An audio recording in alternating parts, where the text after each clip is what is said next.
But the college football thing is there, and it's just this is one of those deals where it's so confusing and complicated because, once again, we're in a situation where there isn't one person making a decision for a league or two entities coming up with an agreement. You know, baseball, you got the Players Association, you got Major League Baseball, and you have them discussing how it's going to happen. NFL, same thing, and then you end up having a season. With college football, it's a president here, a president there, a conference here, a conference there. The NCAA is basically neutered. There's nothing that they can do about it. And now you're in the situation where you're in, where you got the Big Ten done, Pac-12 done, and then all these other Power 5 conferences, the other three, are saying we're going to play.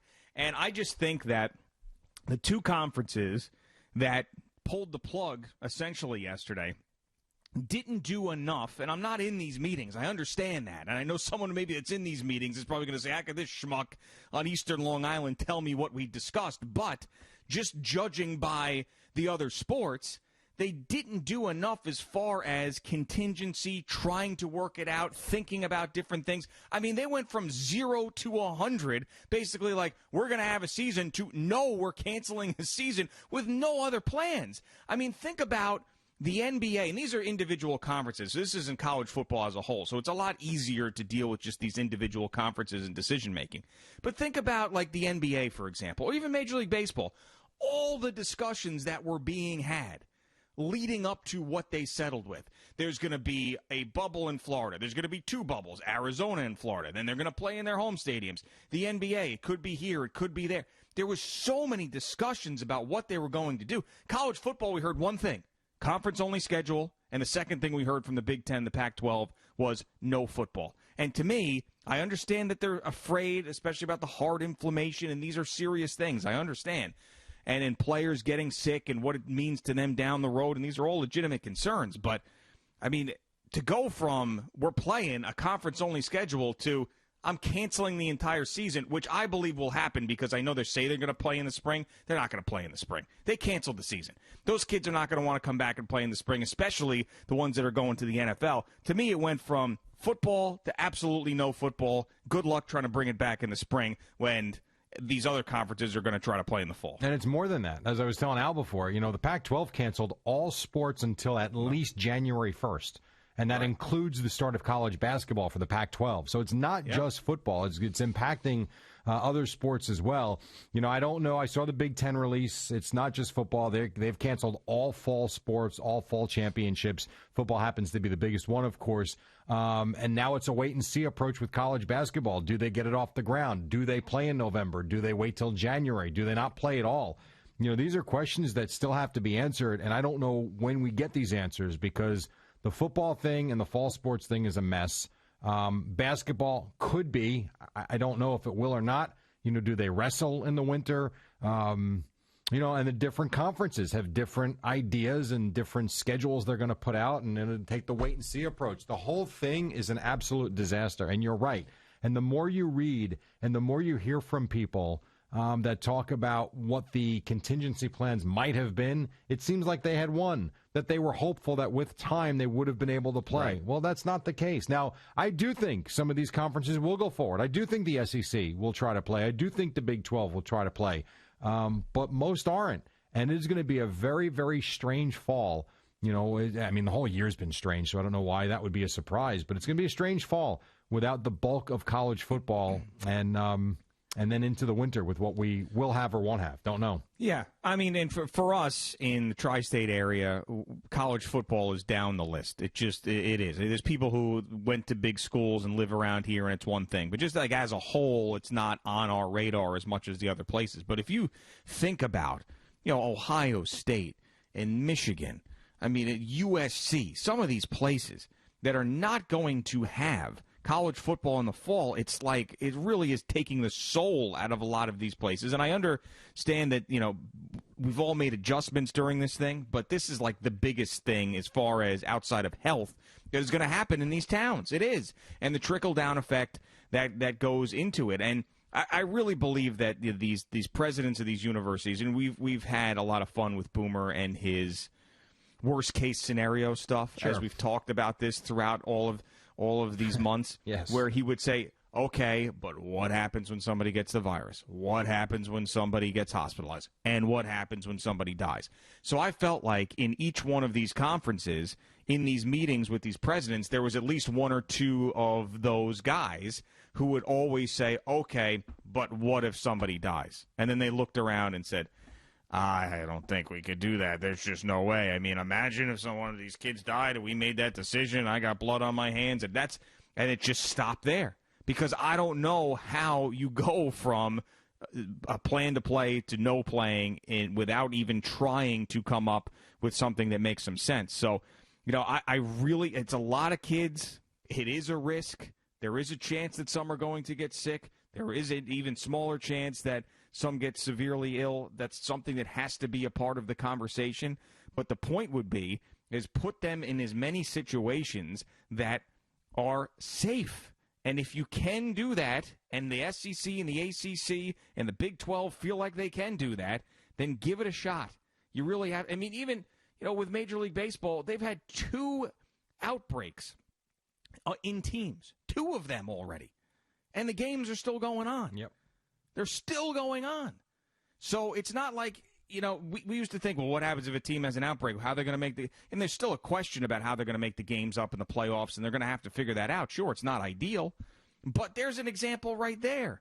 And as far as we know at this point, I mean, everybody who's gotten it with the Cardinals and the Marlins has not gotten to that severe point. So it's shaky. I get it, because anybody who's on the other side of this, which is you got to shut it down, it's too soon, you're going to get people sick.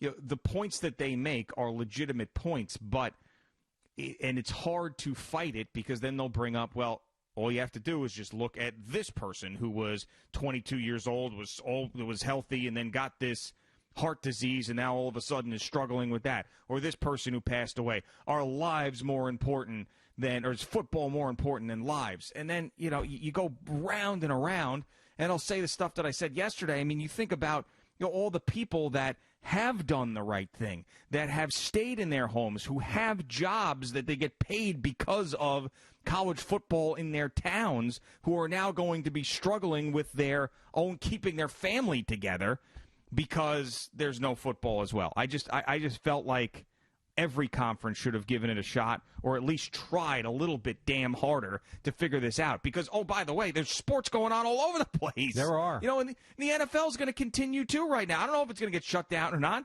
but right now, the Pac-12 and the Big Ten are the only 2 have decided we're not giving it a shot. And I know the spring they're going to say they're going to give it a shot, but it's the same stupid mentality as you brought up before, which is, well, hopefully by then it'll be gone. Hey, hopefully, we'll just wait around and hopefully it'll be gone. Well, I think they're hoping for that. I think they're also hoping for the promise of the vaccine by, the end of the year, beginning of next year. I think that's part of it, too.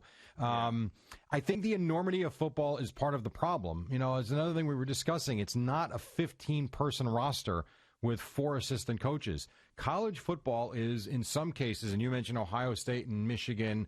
Now, you scale it back for sure, but think about what you're talking about. You're talking about 80, 90, 100 kids in some cases on college football rosters. You're talking about coaching staffs and training staffs that have another 20-plus people.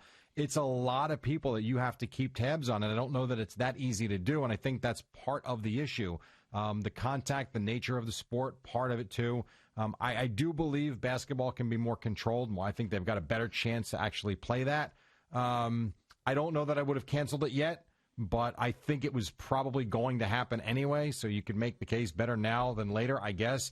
We're going to find out. With the NFL, we're going to find out very quickly. I really believe that. Once these teams get on the field, and I don't even necessarily mean once they get into the season, I think once full padded practices begin, I think next week, right, was August 10th or the 19th, I think, is the date where they can start full contact practices. I think we're going to find out within a week to 10 days where we're at. I can tell you this. I read an article today about the Saints and the Cowboys. Those 2 teams, apparently, from what I read, taking it seriously to the point that they are creating their own bubble atmosphere. And they've basically taken over a hotel and their practice facility. Right. I don't know if every team's doing that. I don't know. But this is what every team should do, right? I mean, this is what my argument for college football was yesterday, which I know that it's difficult and there's so many people involved. But if you want to have a season, you're going to have to make massive sacrifices. And if you don't, then you can't be a part of it. So that's what you need to tell the players. That's what you need to tell the staff members. I know that the maturity of the players is something that everybody brings up. You really think they're going to listen? Well, if they want to play and they're hashtagging we want to play, then this is how it's going to be. So don't put them back in the rest of the student population if the schools are open. Obviously, that's something that you don't do. You know, I read this article that Dan Wetzel wrote of Yahoo, and I guess a professor came up to Jay Paterno at Penn State and said, would you let 70 of my students get on a plane, go to another Big Ten school, listen to a lecture, get back on a plane, and then put them back in the student body? And Jay Paterno said no. And he goes, well, why are we doing that for football? Well, just don't do that. Don't let them mix with the rest of the student body at that point. I mean, we've learned that remote learning has been something that has been a part of our lives now for the last couple of months. If guys have to attend in-person classes, make sure that it's only with other football players. Yeah, is this a big pain in the ass? But figure it out if you want to have football, if it brings in, billions of dollars to your school and keeps everybody employed. These are the things that should have had discussions about. All right, how do we make sure that they're not with the rest of the student body? How do we make sure that the testing is where it is, where before they play a game, every team in this conference, before they play a game, is tested, and we make sure that we have those results? I mean, I know that it's a costly. I understand that it's time-consuming, but if it's that serious to everybody, and it seems to be, then put in the effort to figure it out. None of this is easy. I mean, even Marcus Stroman, who I don't believe totally opted out because of coronavirus, talked about how the Mets protocols, he thought that they were great, and everybody was following them. So, yeah, fewer people in a baseball clubhouse, but you got more people working for you for college football as well. So I just think there was a way to do it, or at least give it a shot to see if that worked. Well, I do know this. You're looking at, from what I saw, the Big Ten will lose, I want to say, $700 million with no college football season. And before you yell, well, college football is so important, to G's point, that money funds a lot of the other sports and a lot of the other student athletes and employees and stuff like that. Again, I don't think they would have played. Trying is a different issue. I think the bigger point is what efforts were put into trying, and those are answers we don't know.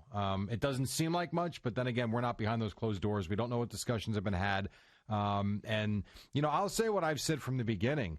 And I know people will say, "Well, like all of this is complicated." I get it.